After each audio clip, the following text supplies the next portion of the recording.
So today's ride from Vilabouly to Mahaxay was quite the beast of a ride. I didn't expect it to be as bad when I was planning this out, or not bad, but it was supposed to be a much easier ride. I made a few mistakes in planning it.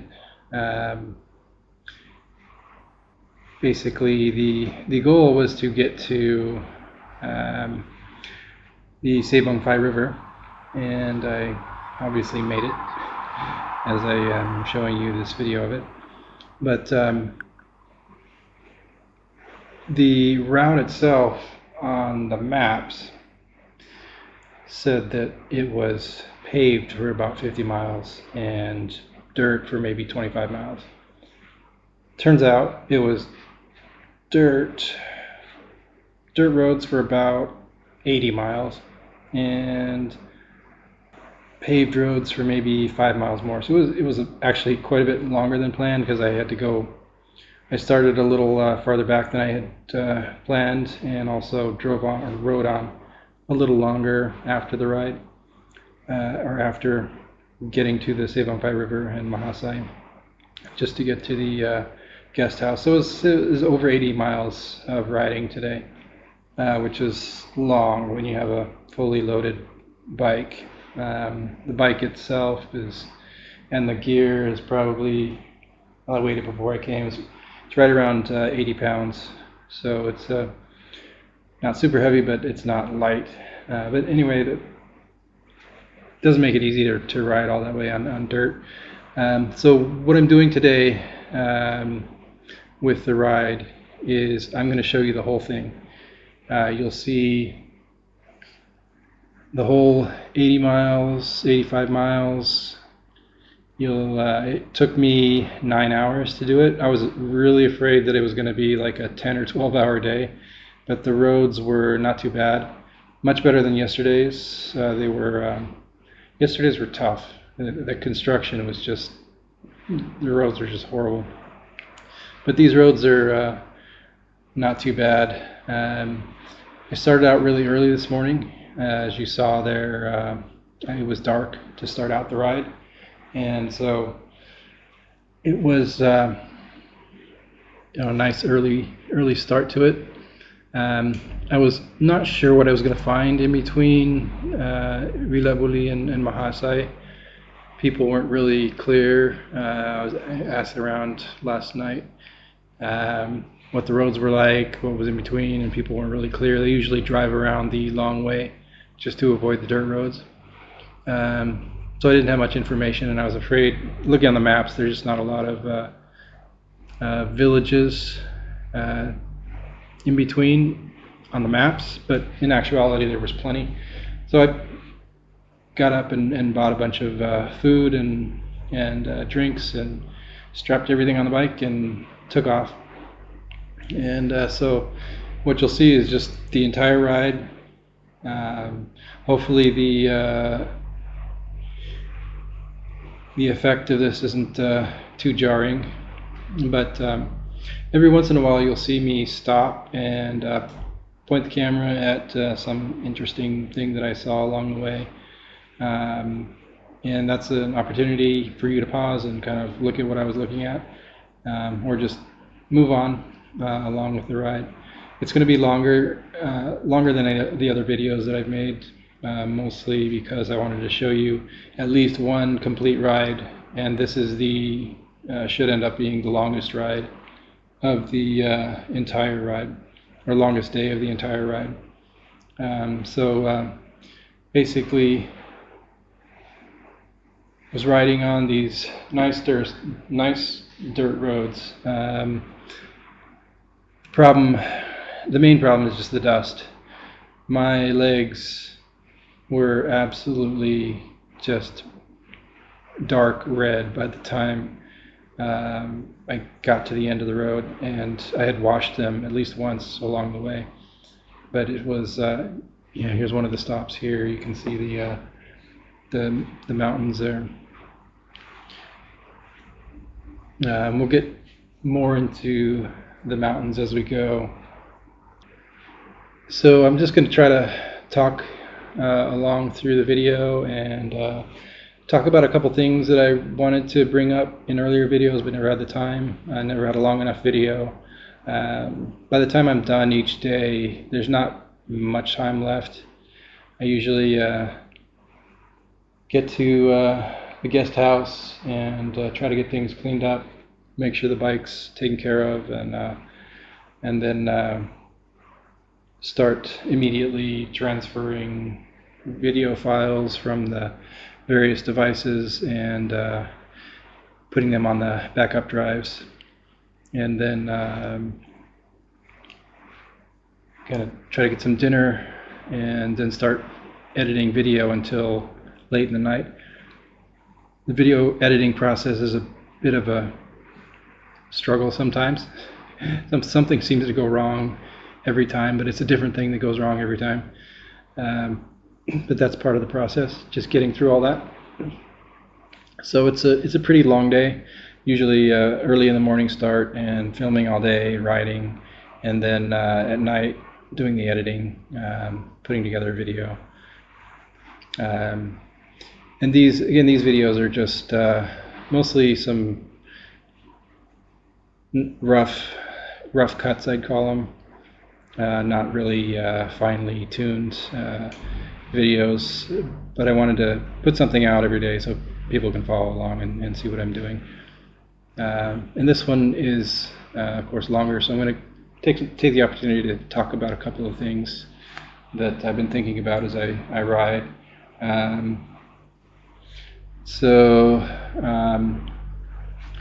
Just actually first an update on the bike. Wellington, doing great. Does not like the dust, likes it about as much as I do. Gets a little creaky here and there with all the dust getting in every little nook and cranny of the bike, but after a dusty ride like this, give it a good wash.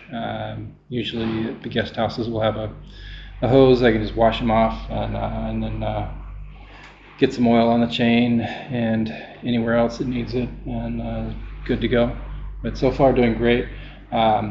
I was really expecting some flat tires after these really bumpy dirt roads in the last couple of days, but the tires are doing great. I've got a set of Continental Ride Tours on them. They're really good tires. I've been doing absolutely great. The bike is doing good so far. Today's ride, I'm passing kind of from central or from southern Laos, kind of transitioning into central Laos, and I'm about 25 miles from Thakhek, which is always where I kind of think the beginning of central Laos as opposed to southern Laos. And Thakhek is where my wife was born, and so it's always kind of got a special place in my heart, this area, and it's just beautiful. And you'll see as the ride goes on, you'll see I'm getting into more of the mountainous area and the beautiful mountain formations here that Thakhek is known for. So kids, if you're listening, my kids specifically, but any of you kids out there, make it a goal. Get to Thakhek, Laos sometime and see there's amazing mountains. There's caves. The rivers are great here. Just a beautiful part of the country. Come see where, especially my kids, come see where your mom was born at some point. A little bit about the areas I've been riding through. Many of them were at one point parts of the Ho Chi Minh Trail back during the Vietnam War, and so it's an interesting area to kind of ride through. And of course, most of the people now are young enough that they wouldn't remember the war at all, and so there's really no animosity at all towards anybody. It's kind of funny as I ride along, the kids will just jump out from all over the place,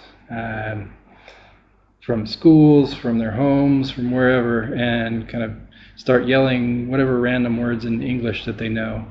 It's pretty interesting that I've been mostly it's kind of a hello and goodbye and things like that, but I lost count of how many times kids have said I love you," riding down the road. Just some random guy approaching them and they're yelling out "I love you," just trying to practice whatever English they know.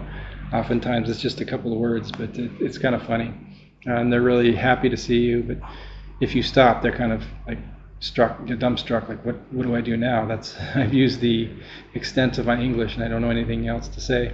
But it's kind of fun to hear that all along the way. It's like a little crowd cheering you on through the entire ride. Um, so let's see what else I wanted to talk about here. Um, you may hear some random noises, trucks going by. The guest houses here are they're okay, but the walls are pretty thin, so there's always noise. It's been difficult sometimes to get the sound put together for some of these videos because there's loud music and I can't record some of the sounds that or some of the voiceovers that I need to get to. But generally it's been okay. Um, but yeah, I don't want to probably won't talk the entire time, and it'll give you a chance to kind of just sit back and watch the video. I think the landscape gets more interesting as the ride goes on. But again, I tried to stop every once in a while and point the camera and get some. I'd stop for a minute, get 60 seconds of time lapse going, and so you can see some different sights along the way. It's kind of fun. At one point, there's these couple of old ladies riding these electric scooters, and it was just before this scene here. They rode along with me for about 20 minutes and just talked and laughed and joked, and the one lady was like telling her friends to be quiet because she's trying to talk to this young man. Just having all sorts of fun, joking around, laughing. They were on their way from one village to another one to go to a Bun, which is a village festival. So they were on their way to a party and were in a good mood. And so I just talked with them and rode along for like 20 minutes or so. And then stopped, had a bite to eat, and moved on. But the roads were good. The first half was a little bumpier and rough near the mine. The mine is kind of an interesting story. I talked to the old lady there. She said, we're so poor here. We don't have much. We just grow our rice in the wet season and manioc in the dry season, and just get by barely. And we don't have any gold or silver or anything like that. And I said, well, you're basically sitting on a gold mine. There's one right back there. And she laughed and said, yeah, I tried to get a job there, but they only take rich people. And so just no opportunity for the poor people to really get ahead. But they had enough money for an electric scooter, at least, that they could go from village to village, which was interesting. They're replacing some of the motorcycles that are so ubiquitous here with little electric scooters. So that was a fun conversation with her. But yeah, more about the gold mine. It's crazy how busy it is there when the shift changes. There's just workers coming by the hundreds in and out of the mine. And the whole town is set up to where there's little restaurants on the side of the road opened up, and they just fill up with people coming to and from work. But it's just really incredible how busy it is there. And so yeah, a lot of hires a lot of people, but apparently not the poor people that live kind of a little bit further out from the mine.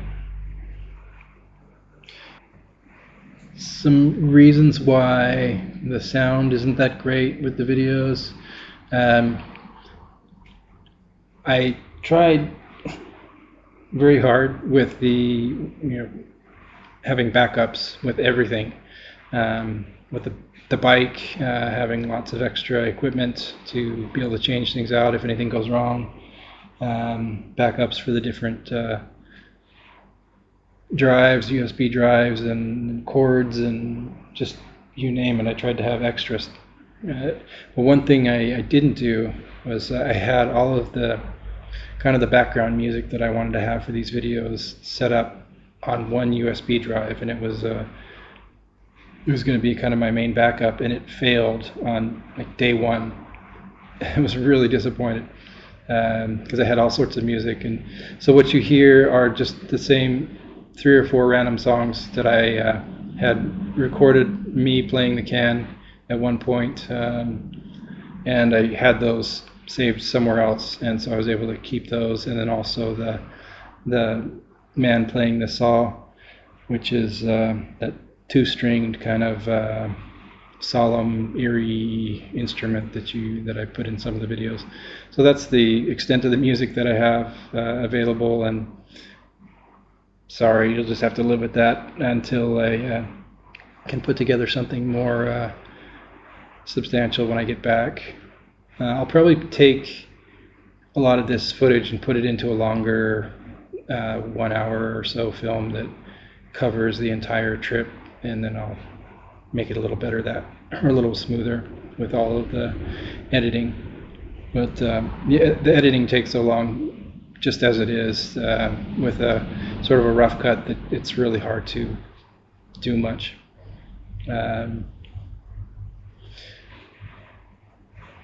So at this point in the ride, I'm getting into kind of the area where the mountain formations are really starting to look fantastic, and it was really nice.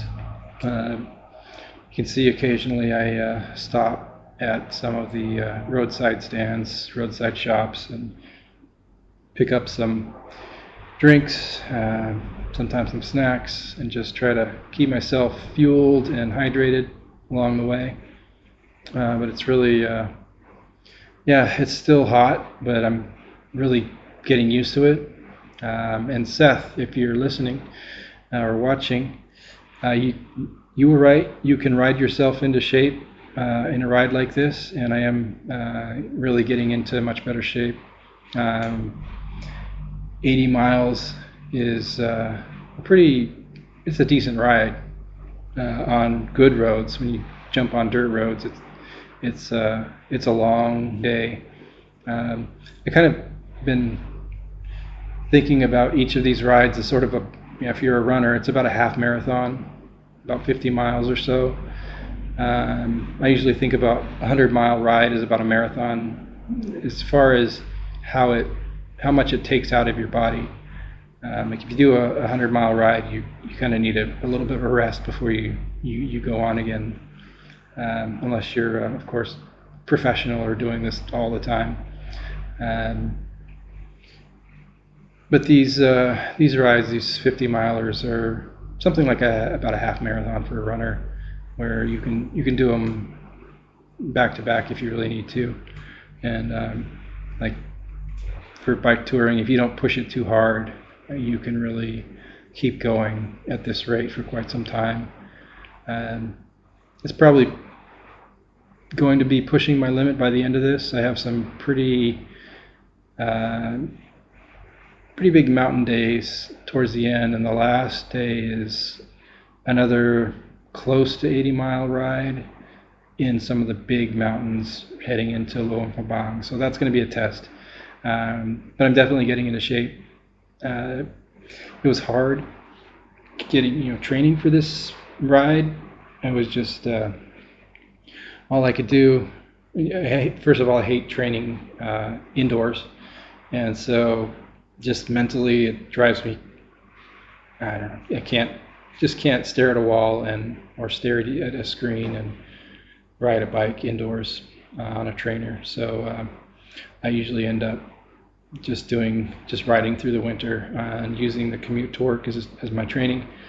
And so I didn't have much of an opportunity for longer rides getting ready for this.